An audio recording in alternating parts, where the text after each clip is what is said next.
Lors du dernier match de la saison de la Liga, le Real Madrid a terminé sur une note victorieuse, en s'imposant 2-0, face à la Real Sociedad. Pourtant, ce ne sont pas les buts ou le résultat qui ont marqué les esprits, mais bien l'atmosphère émotionnelle qui a enveloppé le Santiago Bernabéu, théâtre d'un double adieu symbolique. Carlo Ancelotti et Luka Modric, deux figures emblématiques du club, ont fait leurs adieux au public madrilène après une dernière danse sous le maillot et les couleurs meringues. Ce moment de transition marque la fin d'une époque riche en succès, en émotions et en souvenirs impérissables. Carlo Ancelotti, l'un des entraîneurs les plus respectés et les plus titrés de l'histoire moderne du football, s'apprête à tourner une nouvelle page dans sa carrière en prenant la tête de la sélection brésilienne.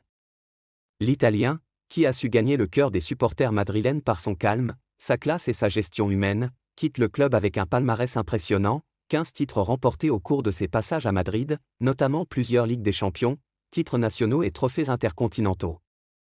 Son retour en 2021 avait suscité de grandes attentes, et il n'a pas déçu. Au-delà des résultats, c'est la manière avec laquelle Ancelotti a su incarner l'identité du Real Madrid, qui restera gravée dans la mémoire des supporters. Sous ses ordres, de nombreux jeunes joueurs ont émergé tandis que des vétérans, comme Modric ou Benzema ont trouvé une nouvelle jeunesse. Ancelotti a su équilibrer expérience et fraîcheur, rigueur tactique et liberté créative, souvent avec une sérénité désarmante sur le banc. Le public madrilène a salué son départ avec de longues ovations, des chants d'hommage, et une banderole géante, déployée dans les tribunes, Gracia, Mystère. Eterno Carlo.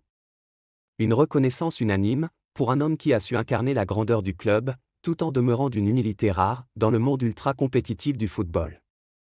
À ses côtés, un autre monument du club, a reçu une standing ovation digne, des plus grandes légendes, Luka Modric. Le milieu croate, arrivé à Madrid en 2012, met un terme à une carrière exceptionnelle de 13 années, sous les couleurs blanches. Quand il a rejoint le club en provenance de Tottenham, peu d'observateurs pouvaient prédire l'ampleur de l'impact qu'il aurait sur l'histoire du Real Madrid. Pourtant, au fil des saisons, Modric est devenu l'un des meilleurs milieux de terrain du monde, un maître du tempo, un visionnaire capable de dicter le rythme d'un match avec une élégance rare.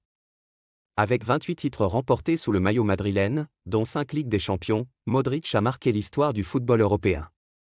Son ballon d'or en 2018, une année où il a également conduit la Croatie en finale de la Coupe du Monde, est venu récompenser une carrière exemplaire faite de travail, de discrétion et d'intelligence de jeu.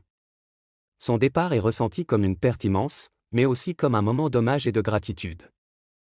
Les mots de Modric lors de son discours d'adieu en sont la parfaite illustration. Madrid n'est pas un club, c'est une famille. Je pars, mais mon cœur restera ici à jamais.